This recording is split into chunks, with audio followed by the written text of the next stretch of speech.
Vamos a explicar cómo vaciar el depósito de aguas negras o también llamado el cassette del váter. Normalmente lo localizaremos en una puerta exterior de este formato, cuadrada y pequeña. Para descargar el cassette lo que vamos a hacer es pulsar el pulsador para abrir la puertecilla.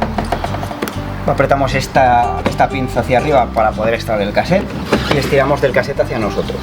Una vez tenemos el cassette fuera del vehículo, lo que vamos a hacer es acudir al punto de vaciado del área de autocaravanas o del camping, y lo que tenemos que hacer es abrir este tubo, que es por donde vamos a evacuar el cassette, desenroscamos el tapón,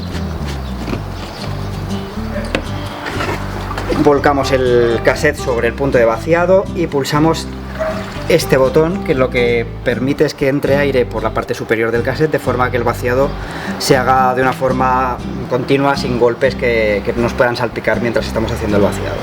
Cuando hemos terminado de vaciar el cassette, volvemos a meter agua limpia a través de este mismo tubo por el que hemos hecho la evacuación.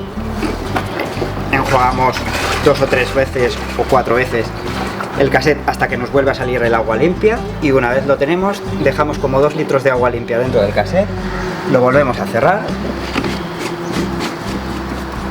plegamos el tubo y lo volvemos a insertar en su punto de anclaje dentro de la autocaravana.